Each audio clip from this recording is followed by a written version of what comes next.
Good evening. Tonight we are going to be talking about rubbish. You're listening to The Spotlight, and I'm not.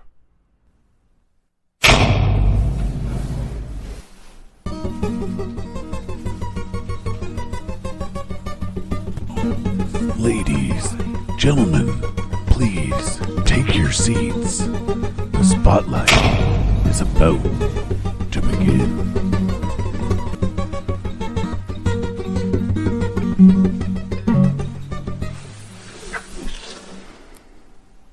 Good evening, everybody. I'm Mystery Matt, and you're listening to another Mystery Matt Spotlight podcast. This evening, we've got Sarah and Nancy, and we are going to be doing another true crime.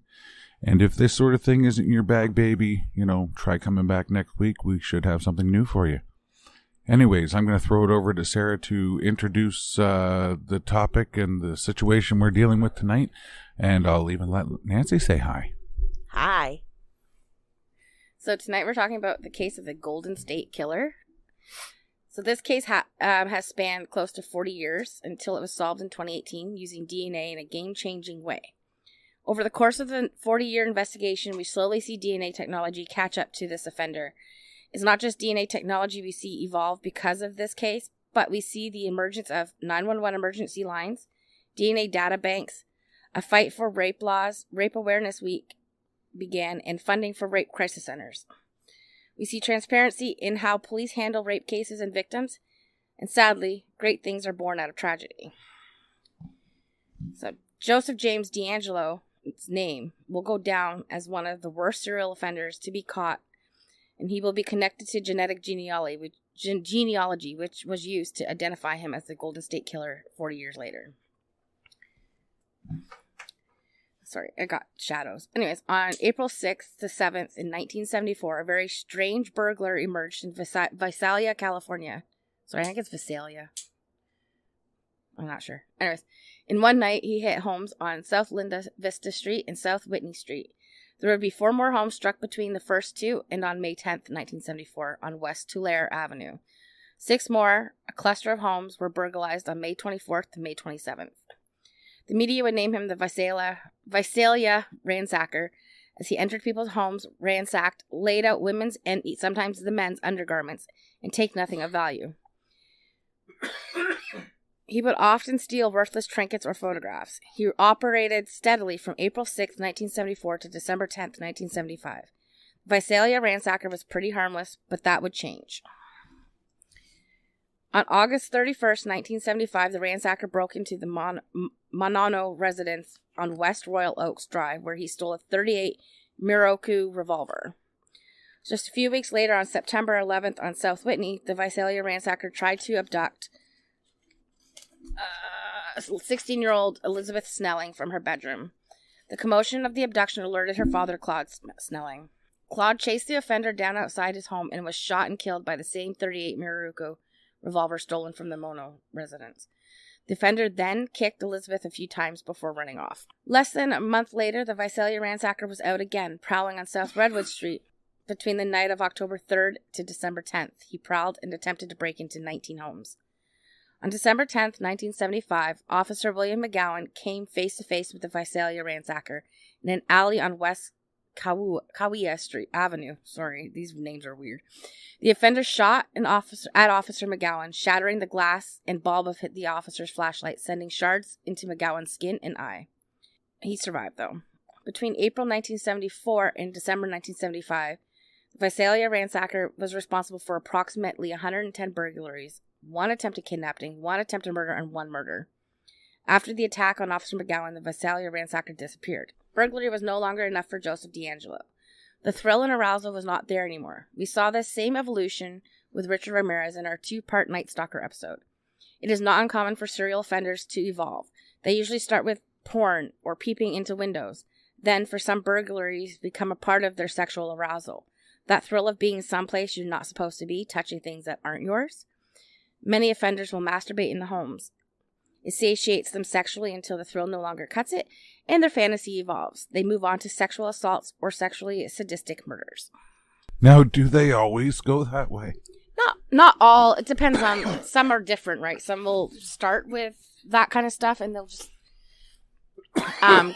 gradually evolve. Some might not even evolve past peeping into windows. A lot of I get the fear of getting caught, right? Yeah, it's kind of a usually stimulation. when you're in that kind of situation, you're already with somebody in a car trying not to get caught.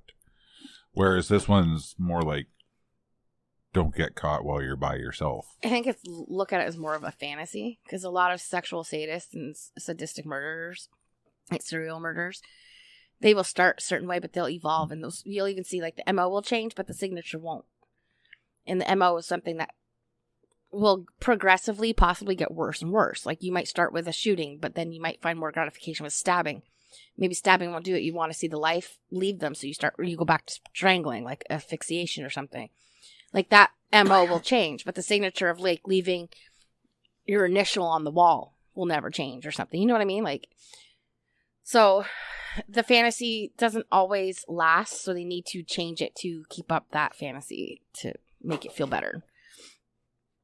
So the Visalia ransacker was no more. However, rapes began taking place all around Sacramento. On June 18th, 1974, when 22-year-old Phyllis Henneman was awakened with a flashlight blinding her, her attacker blindfolded her and tied her up, threatening to kill her, and then he raped her.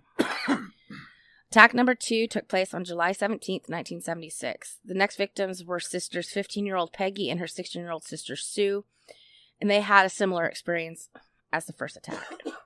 Now, I'm not sure if all the names are accurate. Some might have been changed. And then there's also to protect the innocent. Yeah, and there's also a plethora that I don't have names. So, attack number 3 took place on August 29th, same year. This time, 3 victims of a burglary and attempted rape, but there are very little public details about this one.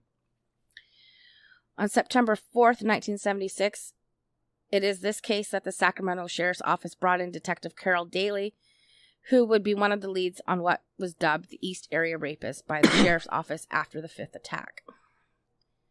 The 5th attack happened on October 5th, 1976. Just after 6 in the morning, Jane Carson heard her husband leave for work, and her 3-year-old son joined her in bed. Not long after, Jane thought her husband had returned, but that wasn't the case. Jane was blinded by a flashlight, as her attacker said through clenched teeth, "Shut up or I'll kill you." He used shoelaces to tie both Jane and her son up and removed her son from the room. And when he came back, he untied her legs and he raped her. He soon returned her son to her unharmed, but instead of leaving, Jane's attacker made himself comfortable by eating some food and going through her cupboards. Carol Daly and her fellow detectives noticed a pattern and similarities between Jane's attack and the first 4, and now they had a serial rapist. Not a murderer, but a rapist? Yes, he's just raping at this point. As 1977 approached, the East Area Rapist's first victim, Phyllis, began receiving phone calls from her attacker. The FBI set up a recorder on her phone, and in January of 1978, Phyllis received a call which started with heavy breathing. Quote, "I'm gonna kill you. I'm gonna kill you. I'm gonna kill you, bitch. Fucking whore." I was gonna look for the audio of that, because I can actually find the audio of it, but I forgot. So we'll post it in our WordPress. I'll post a link to it in our WordPress. The attacker was now displaying paraphilic behavior. Paraphilias are persistent and recurrent sexual interests, urges, fantasies, or behaviors of marked intensity involving objects, activities, or even situations that are atypical in nature. These phone calls elicit terror in his victim, and it's that terror that gets the offender aroused. This is called telephone scatologia. Telephone scatologia is when the individual is sexually aroused by making obscene phone calls. Who's had those before? I have. Yep. No, I don't think so. They're not that fun. I was 12.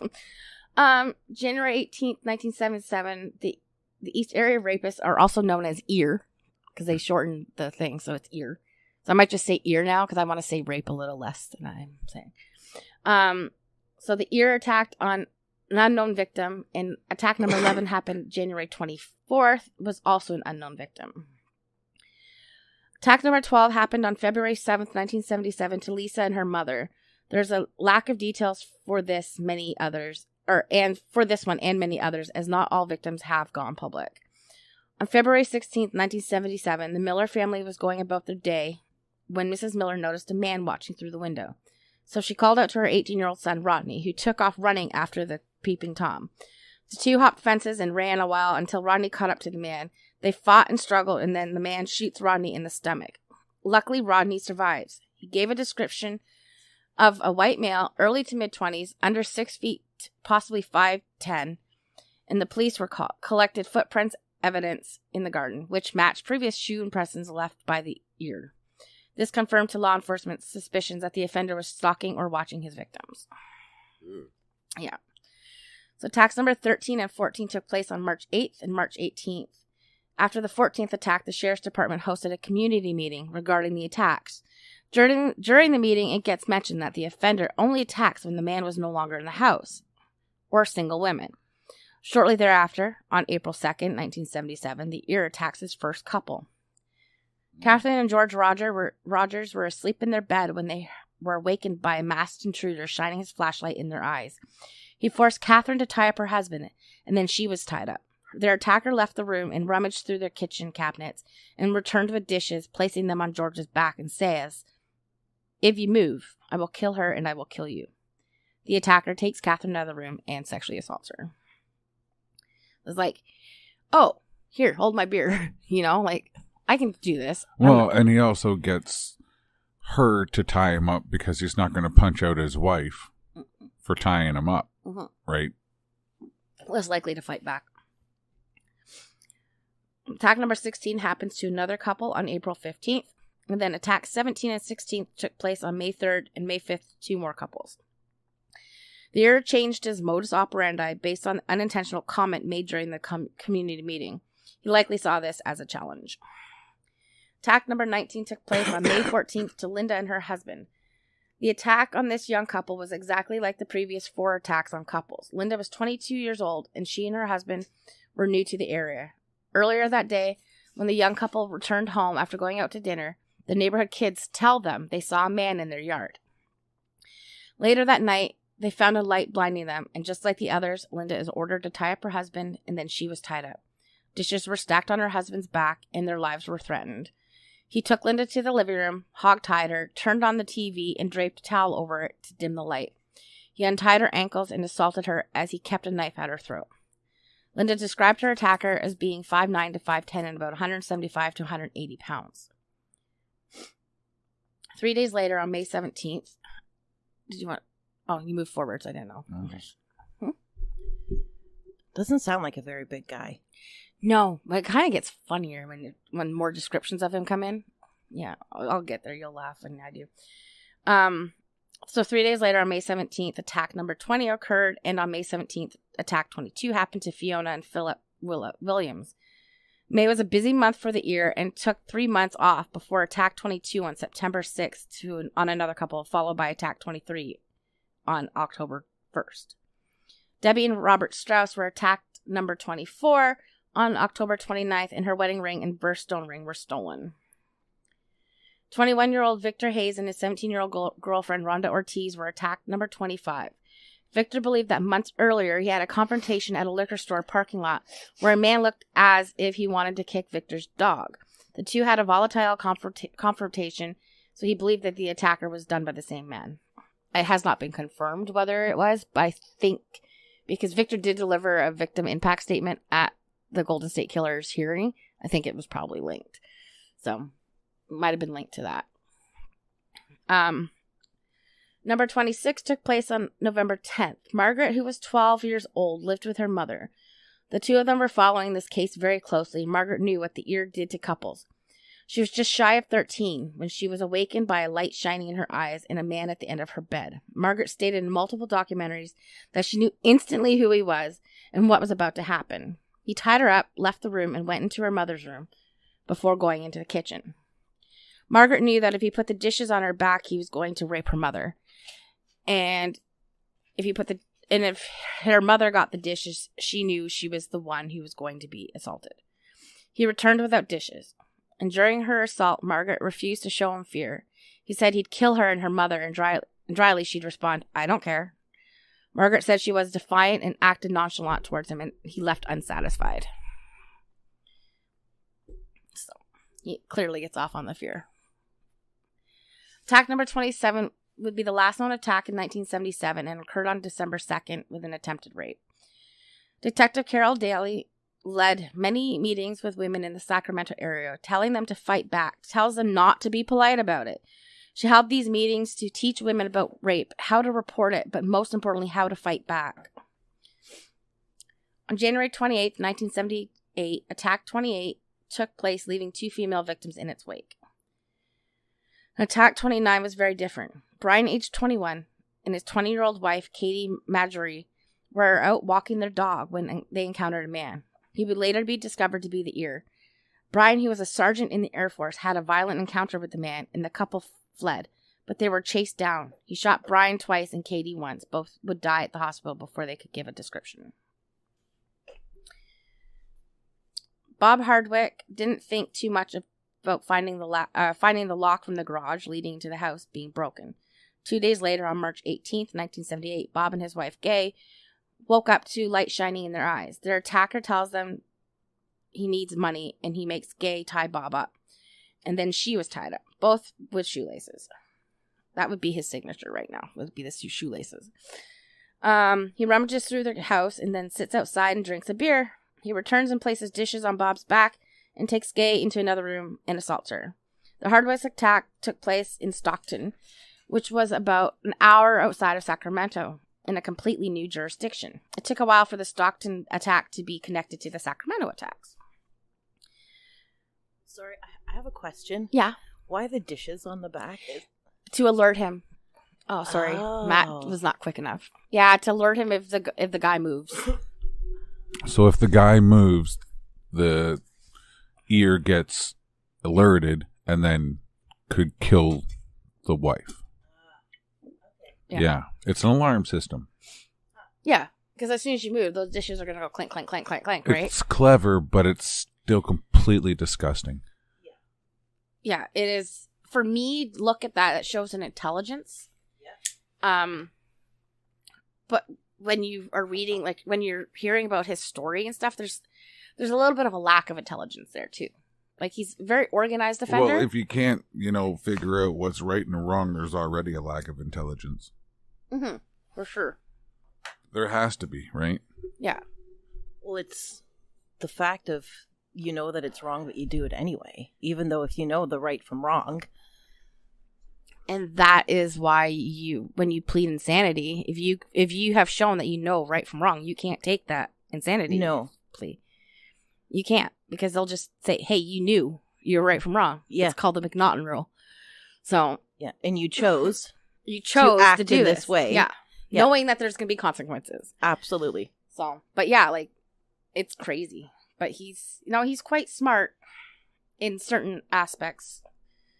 But things do catch up. Excuse me. Attack 30. What is that number? 31 took place on June 5th to a couple in Modesto, followed by Attack 32 on June 7th to a 19-year-old college student 90 miles north of Modesto in Davis. A few weeks later, Attack number 33 took place in Modesto, and then less than 22 hours later, Attack 34 took place in Davis, both on June 23rd. And both attacks were on couples. Well, he was driving back and forth with just the sole purpose to do this in completely different jurisdictions. So my guess is that he was traveling for some reason, for work or something. No, it sounds like he was trying to mislead, make it seem like two different people, make it seem like a... It's hard to do when you have the same signature, the dishes, the shoelaces, the couple. He might not have thought that far into it, you know what I mean? He may have been able to figure out an alarm system, but not realize that he's using the same alarm system every time. Yeah. Maybe he's just cold. Okay. He attacks a single female on July 6th. Attack number 36, 37, and 39 were all on couples on September 6th, October 7th, 18th, and 28th. Attack number 40 was to a single female on November 4th. I'm trying to go through the attacks as quick as possible because there's not much information. Attack 41 on December 2nd was to Joanna and her husband, and attack number 42 was to a single woman named Gladys, and Esther was attacked on the same day on December 8th. The first attack in 1979 was to a couple on April 5th. Attacks number 45 and 46 took place on June 2nd to a single woman and another couple on June 11th. Attack number 47 took place on June 25th to 13-year-old Mary. She would Did you say 13? I did. Oh. Remember, though, Margaret was 12. Well, yeah, it's not good either way. No. She would be the last successful attack the Ear will have. The Ear moved his attacks to the Santa Barbara area. And attack number 48 on a couple would not go as planned. July 6th, a man wakes up to find an intruder standing at the end of his bed as he was pulling on a ski mask. The man started yelling at the intruder, allowing his wife to run out, and then he followed his wife outside. The intruder escapes. On October 1st, attack number 49 also doesn't go as planned. At 2 a.m., the couple wakes up, light shining in their eyes. As usual, he forces the woman to tie up her husband and then is tied up, and the offender goes through their home. Before bringing the woman to the living room, he lays her on the floor and asks where her purse is. He goes to the fridge, allowing her to get free and run out the door. The offender catches up to her and brings her back inside and re-ties her up. Meanwhile, the man gets loose in the bedroom and runs into the yard, screaming for help. His wife gets free again. This time the offender runs because he's lost all control. Luckily, the police were close by, and the attacker steals a bicycle and manages to get away. The couple were traumatized, but thankfully unharmed. Well, they did the best so far. Yeah.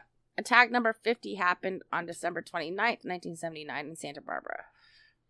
A couple pulls up to their home and sees an intruder inside through the window. The intruder flees and the couple is unharmed, but their dog has been severely beaten. That poor dog didn't do anything to that guy. Okay. So that had to be the final straw for the Ear, who had to have been very frustrated. During the last bunch of attacks, the media had reported on the cases, revealing certain case details, including the use of shoelaces. Soon after, the Ear started taking the laces with him. We're going to be getting into some profiling. So the profile done on the East Area Rapist was done in 1977 and revealed that he had controlled speech, serious and flexible demeanor. While his stress tolerance is high, he requires a great deal of information to maintain control or reduce anxiety when in a stressful situation. If sitting, he wouldn't be able to remain still and likely move his feet or body and would avoid eye contact. Has a history of peeping and prowling and continues that behavior before attacking, which creates excitement for him. He uses burglary to cover up his true motive. If under stress or uncertain, he likely talks to himself. And during one of these attacks, one victim overheard her attacker say, "I hate you, Bonnie." He is planning, prowling, and hiding in bushes, evading detections. He's at the height of paranoid fantasy. The peeping creates sexual arousal, paraphilic behaviors, which involves unusual and socially unacceptable sexual practices. It's a sexually deviant behavior. He wants to have complete mastery over his victims and gets off on their fear and the control over his victims. It's about humiliation and dehumanizing the women. Repeated rape, repeated sodomy, and repeated oral copulation. He's obsessed with what he was doing, and it's all that mattered to him. Like most serial rapists, rape no longer works for them. The fantasy is boring, and so they evolved. With the last couple of attacks failing, he evolved. On December 30th, in the early morning, Dr. Alexander Manning and her boyfriend, Dr. Robert Offerman, would become the first victims of what the police refer to as the original Night Stalker, or ONS. Doctors Manning and Offerman decided to stay at his condo that night, and around 2:30 to 3 a.m., an intruder breaks in, binds both doctors, and possibly rapes Dr. Manning, and shoots them dead. He then sticks around and eats some of Dr. Offerman's Christmas dinner leftovers.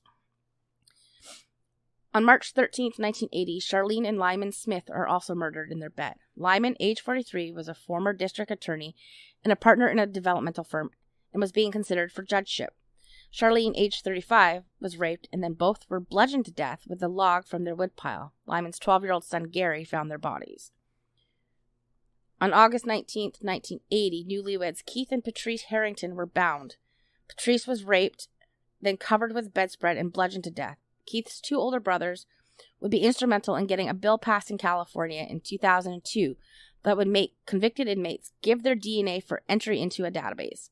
This bill gives permission to use force to obtain DNA. Only 32 states had a felon of... Sorry, I skipped a page. had a felon DNA database in 2003.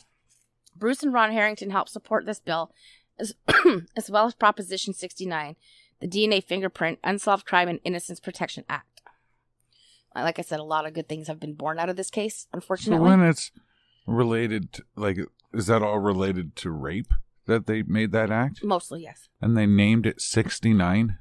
That's not exactly. I don't think it was just rape, but it was also the murders, because their brother was not raped. He was killed, murdered. I hope that's coincidental. I think it's but just the number that they landed on. But yeah, I knew you would go there. Manuela Whithoon was a young married woman whose husband had a lot of health issues. 28-year-old Manuela was afraid of being alone at night and returned from visiting her husband in the hospital on the eve of February 5th, 1981. Usually someone would stay with Manuela, but no one was available this particular night. The Ons breaks in, binds and assaults, then murders Manuela. Sherry Domingo and her daughter moved into a relative's home while it was up for sale in order to take care of the property.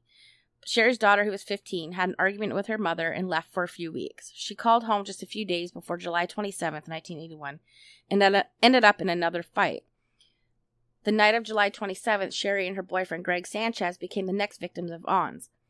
They were tied up, Sherry was assaulted, and as Gary tried to get away, he was shot in the face, and then both were bludgeoned. Seminal fluid was found on... Wait. Why would you need to be shot in the face and then bludgeoned? Overkill. He was pissed. Holy crap. That's anger. He was mad. Things didn't quite go the way he wanted. One tried to get away, so he had to make sure he paid for it. Seminal fluid was found on the bedspread, not in Sherry's body. Law enforcement could see that this attack did not go as planned due to the clear lack of control the offender had over the couple, evident by Gary Sanchez being found in the open closet and not near his girlfriend in the bed like the others. Greg's movement had interrupted Sherry's rapes. The scene was very disorganized. After the double murder of Sherry Domingo and Greg Sanchez, 5 years go by and the original Night Stalker goes dormant. There are many reasons why a serial murder goes dormant. It could be their cooling off period, as murdering a couple could be physically exhausting. He could be in jail for another unrelated crime, or moved away. In some cases, they've even started a family. In the case of BTK, Dennis Rader, who stopped killing for a while after the birth of each of his 2 children. He would start up again for brief periods, but family life would get in his way, as would aging. Perhaps that could be the case with original Night Stalker. In 1982, the East Area rape victim number 24 was working a shift at Denny's in Sacramento when she was called to the phone. When she picked up the receiver, she heard a chilling, familiar voice who said to her, "Remember me? I'm going to come over and F you again. You're going to suck my C again." She was terrified all over again. It had been 5 years since her attack in 1977. How did he know to call her there? She wasn't working at Denny's in 1977. Perhaps he ate in the restaurant and saw her, or worse, maybe she unknowingly served him.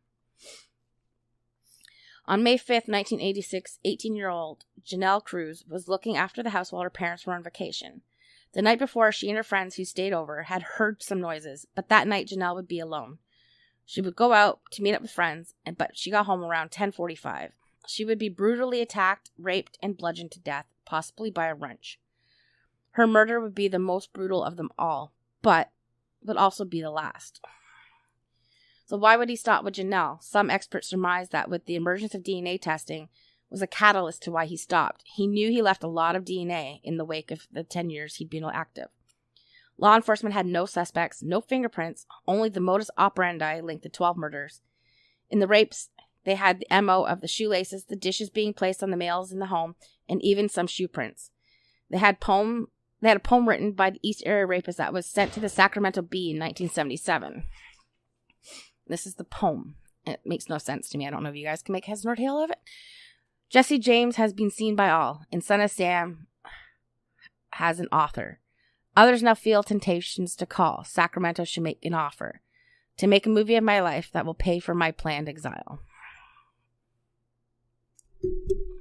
Sorry, he wrote that? Yeah, allegedly. Read that again.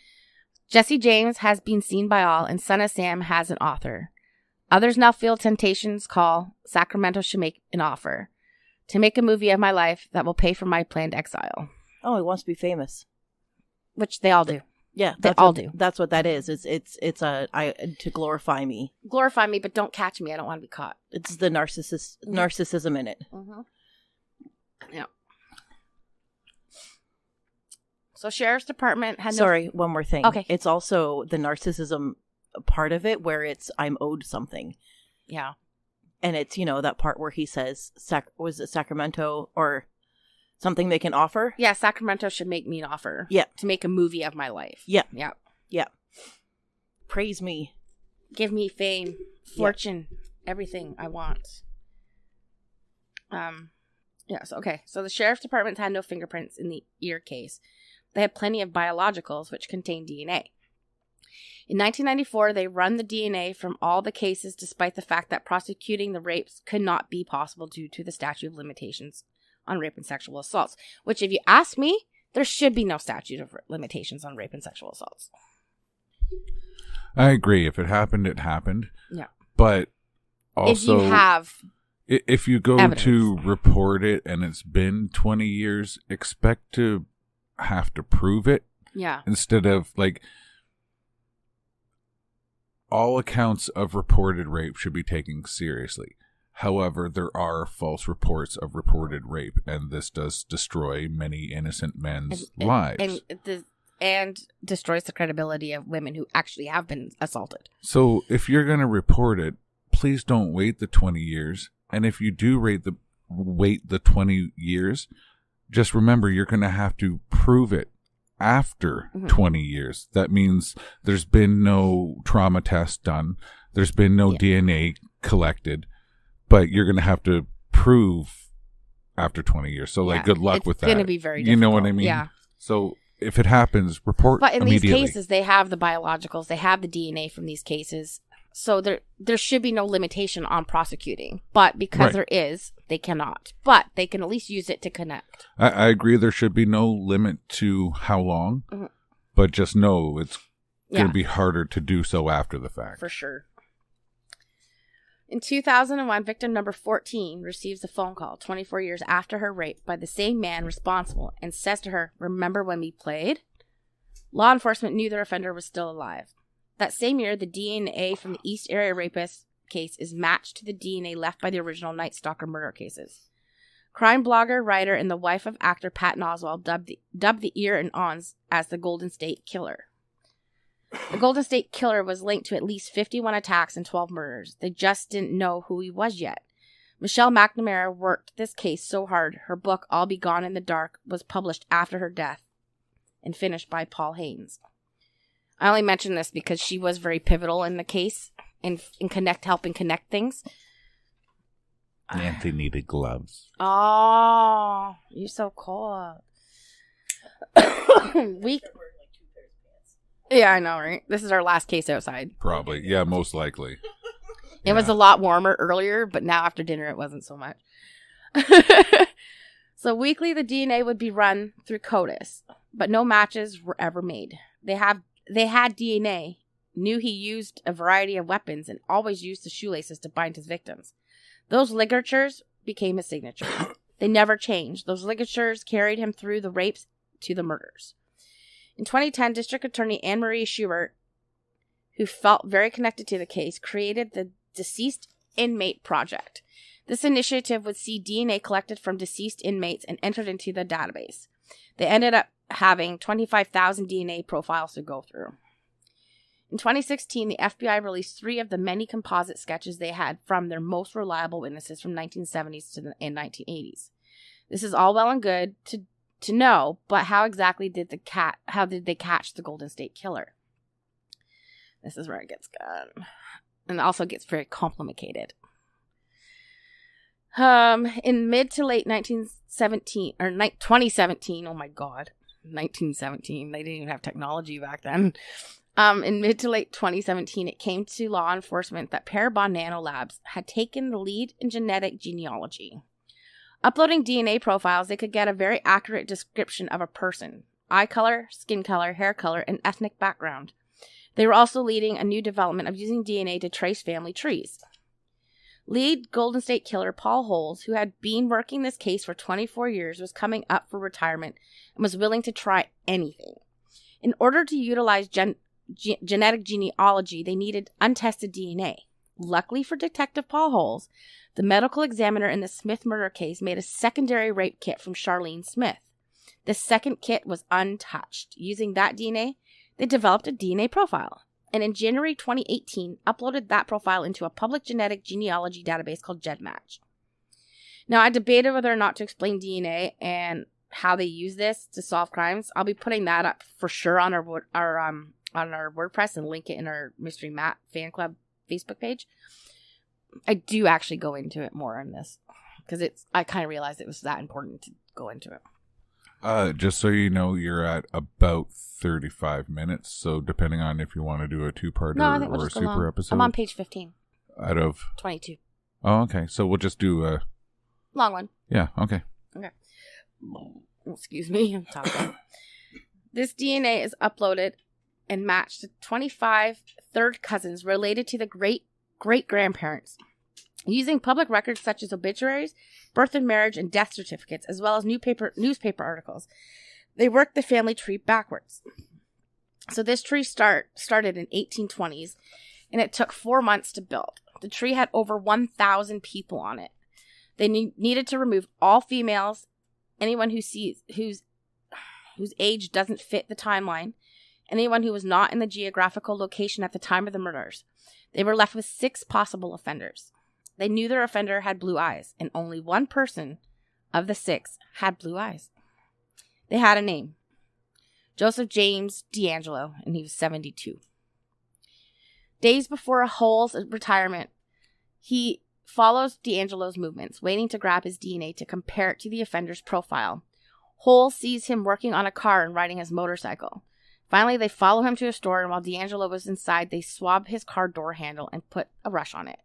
The DNA had commonalities, but they needed to be sure, and now Holes was retired. On April 23rd, 2018, detectives obtain a tissue from DeAngelo's trash and immediately send it for testing. This time, it's a 100% match. Joseph James DeAngelo is the East Area rapist, the original Night Stalker. He is the Golden State Killer. On April 24th, DeAngelo was arrested very carefully to prevent the possibility of him hurting somebody. He was arrested for 12 counts of murder, and search warrants were served for his home and vehicles. They dug holes, ripped up carpets, and found a lock on something inside his granddaughter's playhouse. It was only then they were able to connect him to the Visalia ransacker cases and the murder of Claude Snelling. On April 27th, DeAngelo was arraigned. In a shocking appearance, DeAngelo was wheeled in a wheelchair, looking old and unnerving. But no one was buying this act. There's video of him inside a cell, exercising and climbing like a monkey to clean. He was fit as a fiddle, not some crippled old man. Well played, though. Nice try. It was a good shot. Nice try, yeah.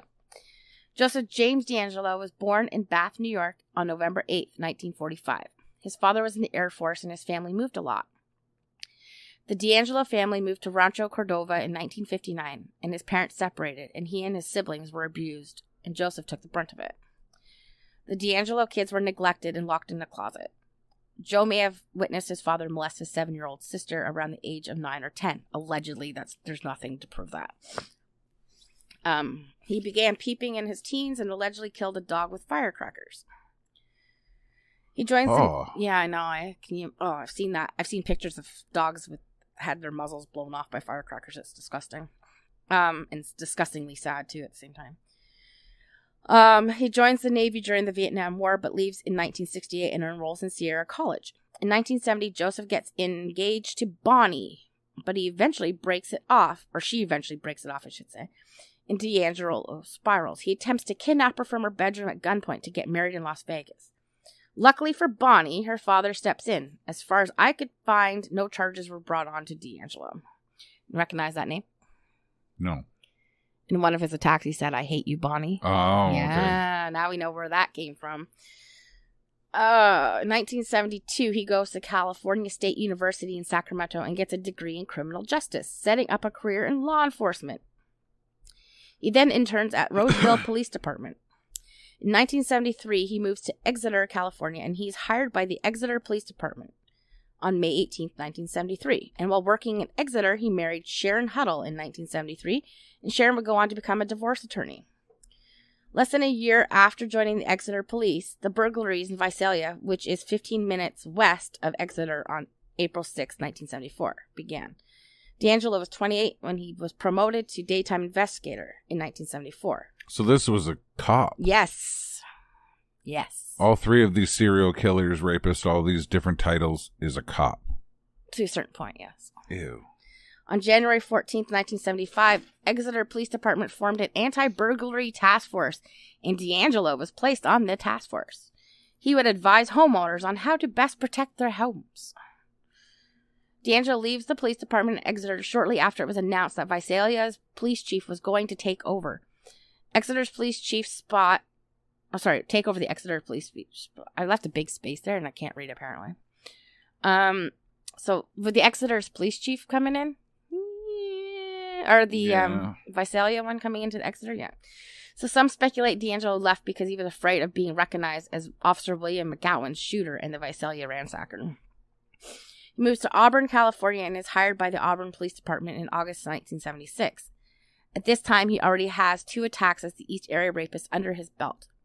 As a patrolman in Auburn, he was seen as lazy and lackluster compared to him being well respected in Exeter. He had complaints of being rude, close talker, and always touching the person he was talking to. While down in Sacramento, D'Angelo was caught trying to steal a hammer and dog repellent and would be fired by Auburn Police Department in July 1979. 5 months later, the murders began on December 30th. And getting fired from a job is what they would call a stressor, which would push him further into evolving from the rapist to the murderer. Yeah. Be an extra button push. Yeah, like he's spiraling at this point. So, in April 1980, Joe and Sharon D'Angelo bought a home in the Citrus Heights neighborhood in Sacramento. The first of 3 daughters was born in September of 81, their second in November of 86, and finally their third in May of 89. In 1991, Sharon filed for divorce from Joe, but they never finalized it, but remained separated. His 3 daughters attended Montessori schools and were all involved in horseback riding. A neighbor recalled they were a happy family for the most part, but he also remembers D'Angelo yelling at himself or his kids. He also recalled D'Angelo leaving death threats on their answering machine because of something stupid. He also remembers D'Angelo getting aggressive with children and women and felt comfortable scaring them, but was a coward if he was an adult male. After D'Angelo's arrest, Sharon finally and legally divorced him. Before he was arraigned, D'Angelo gave a brief half-assed confession while referring to an inner personality called Jerry, who forced him to commit the crimes.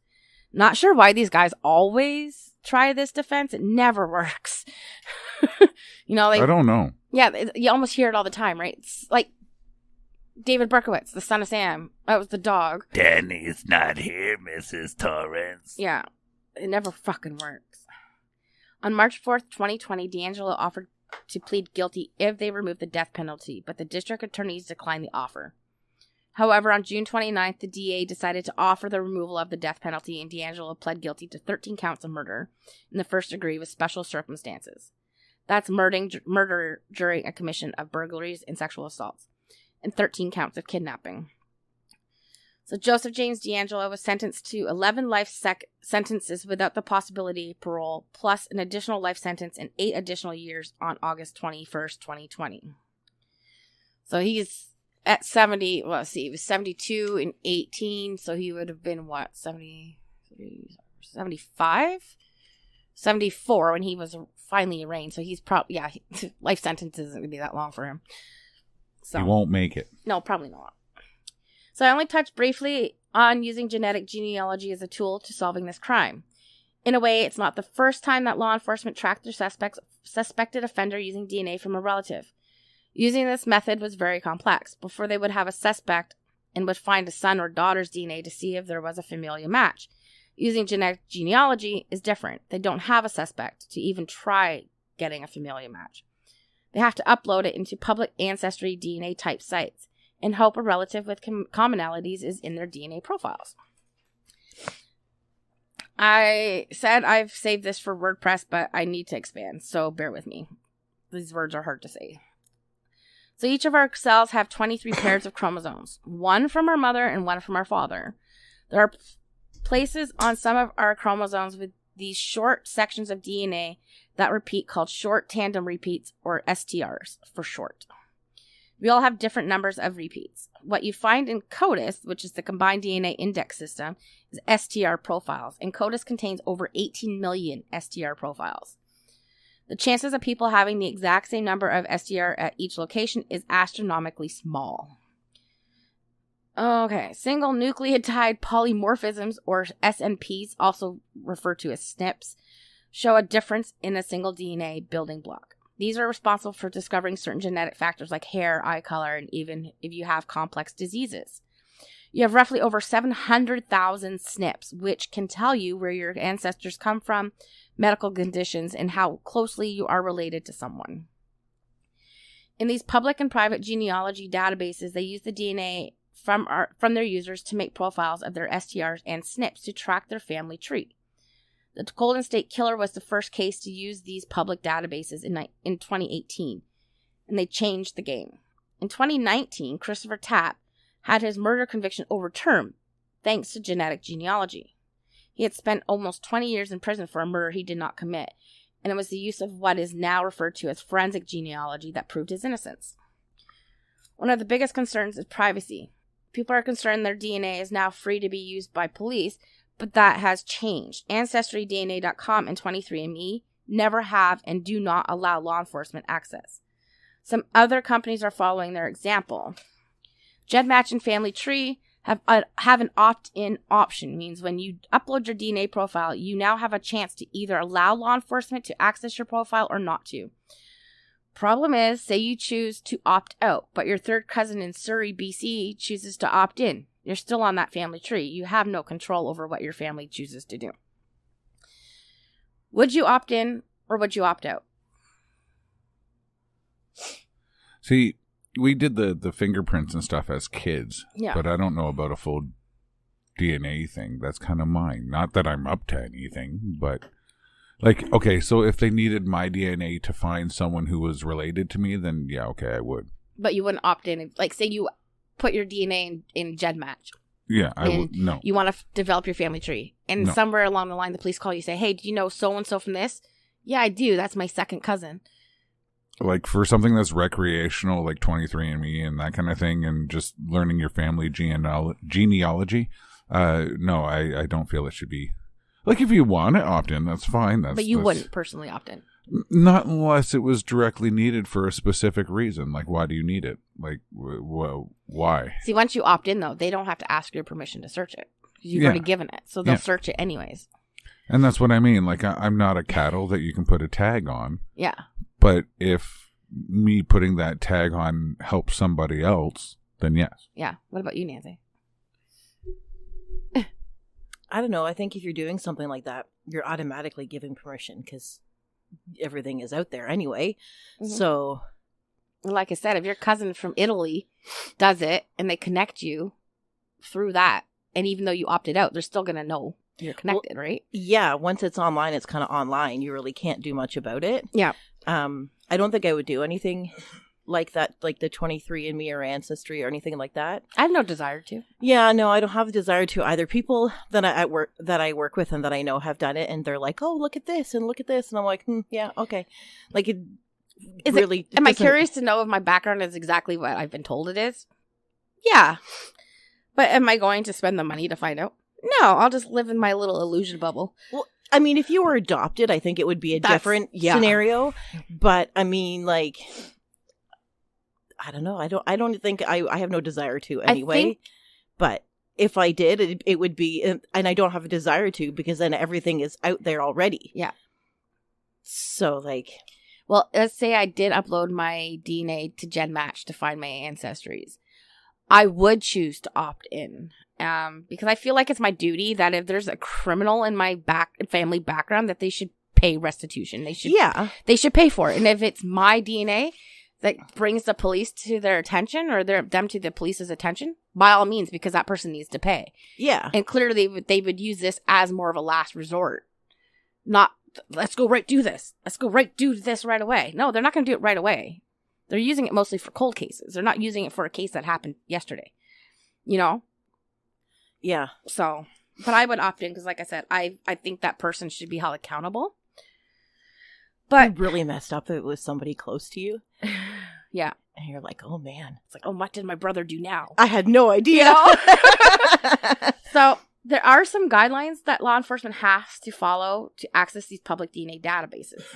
They can only upload DNA from sexual assaults, identifying remains, DNA recovered from the scene of a homicide or child abductions. Some will only help in the case of homicides or sexual assaults. Each site can differ. So they're not just doing it willy-nilly, but they're doing it for specific things, which for me, if my DNA can help bring a child who may have been abducted by, like, I don't know, my second cousin, then, and they bring that kid home safe, then to me, that's worth it. Yeah. You know? But to each their own, right? So, since the Golden State Killer was captured using genetic genealogy, over 70 more cases have been solved during this tool, or using this tool. There are approximately 650,000 sexual assault cold cases that have DNA available for testing, and 100,000 murder cases that are cold with DNA waiting to be tested, including JonBenet Ramsey's case, which I think they're starting to look at using this tool for. We hope to have an update on that soon. This is a revolutionary game changer in technology for law enforcement. It easily could be used to solve murders and sexual assaults quicker. With the introduction of let me do that over again. With the introduction of forensic or investigative genetic genealogy, we could see a decrease in crime due to offenders being wary of leaving DNA behind, even the smallest amount. Crime scene technicians always say, when you commit a crime, you always leave something behind and always take something with you. And genealogy, like that of criminal profiling, is just a tool in law enforcement's arsenal. There will be times where it might not pay off, or maybe a state or province rules against this technique. Either way, it's an incredible advancement. So with the Golden State Killer case solved after nearly 40 years, some closure to his victims have finally come to fruition. So many things have happened because of this case. Rape Crisis Hotline's 911 emergency, the deceased inmate DNA program, convicted inmate DNA database, changes to rape laws, and funding for rape crisis centers, and as well as the way that law enforcement should have been looking at rape cases. So sometimes out of the ashes of tragedy, positive changes rises up like a phoenix. I like that. I like that there's a lot of good things that come out of it. I love that about certain cases, when something good can come out of it. You know, there should be a positive to come out of the negative. And that's why I didn't want to leave it out. I wanted to make sure that people realize that because we have 911 emergency lines, it's because of this case. Yeah. They wanted something so that people had a quicker access to get help when something happened. And I think that's important. And I think that is something that has benefited everybody in the long run. One good thing about it is that, thank God, it wasn't like X amount of serial rapists going around. It was just like one guy who had a whole bunch of titles. You know what I mean? Yeah. Like, they didn't have to go out looking for like 4 other dudes. Yeah. It was all, yeah. I guess it's a good thing when there's only one rapist on the scene, but it makes me sick to hear that he was like so far up law enforcement's ass by like actually working there that they didn't even look at their own. Like they that didn't he was giving advice to homeowners on how to protect their homes that he was breaking into. Like, and obviously false information because like he broke into them. Yeah, you know, like, but like makes you think, how many of those homes did he go into to advise those homeowners on how to protect themselves, and how many is he casing? He's casing at the same time. If that's how it was done. Like, I don't know exactly. It's like, oh, I like that VCR. I don't know if they had them. Oh, I like that picture of your daughter on the mantle. I'm going to steal that. Because he only stole, like, small trinkets and photographs. Why photographs? My only thought is for sexual gratification later. So. I think it's rather interesting how he, like, went in his house and, like, after doing everything, like, had some food. Yeah. And, like, hung out. Or drank a beer. Yeah. And it's like, are you lost? And so, like, that right there is, you can't say that because he did such normal things that he would, like, that's a normal thing to do, is sit at home and eat and drink a beer. But he did that, and then you can't sit there and plead insanity. No. Because you were doing normal things. Yeah. But it also makes you think, if you didn't know by the end of it that he was a former police officer, that he held a steady job, and he had a home, he had a life, you would think that the guy was homeless. Or, kind of like the Night Stalker Richard Ramirez, where he would go in and eat their food and stuff. But he was literally struggling. Like maybe living in his mom's basement and she stopped cooking for him or something. And, he'd break in and have a sandwich. But not married with kids. But, the kids came a little bit later. But. So what? Is this his second supper? Is he a hobbit or something? I don't know. Like, I found that was a weird behavior. It is. And I don't know if that was just his way of asserting control more so over his victims, if that's how he saw it. Well, everybody's hungry after sex, for one. But sometimes he was eating before. Yeah, that's weird. He's sitting on the patio of the one couple's house having a beer before he even attacked the woman. But it's almost like the ultimate control that he just went in and took over. And helped himself. I'm not only taking over your body, but I'm taking over your safe space. Yeah. Yeah. Which is no longer safe even when you take over the body, because that's your home. Yep. But now he's literally putting himself everywhere. Yep. The one, I forgot to put it in there, or I skipped it by accident. I'm not sure. So the one girl, she was 16, I think. I think I skipped a whole page, actually. I'm not going to lie. Because I think there's 2 victims that I did not talk about. One victim was at home alone playing the piano, and she was cooking a frozen pizza. And she heard a noise, so she stopped. Didn't hear anything, so she went back playing. Next thing you know, she's got a knife to her throat. Not only did he sexually assault her in her parents' bedroom, but he did it 3 more times in different parts of the house. So he totally took her safe space. Yep. Like, completely away from her. Yep. And she was like 16. Another girl, she must have been watching her New York plans and stuff, because he took her out of the house, turned the TV off, closed the blinds, put the window back in that he went through, and made it look like she just left for a date that she had planned that night, and took her down somewhere else and assaulted her. So, I mean, he thinks very well far ahead, and he's clearly stalking these victims ahead of time. So it's one of them is also, they described, I did skip a page because I forgot to get to the good part, where most of his victims had described him as being very small below the belt. I must have skipped a fucking page. I'm so sorry.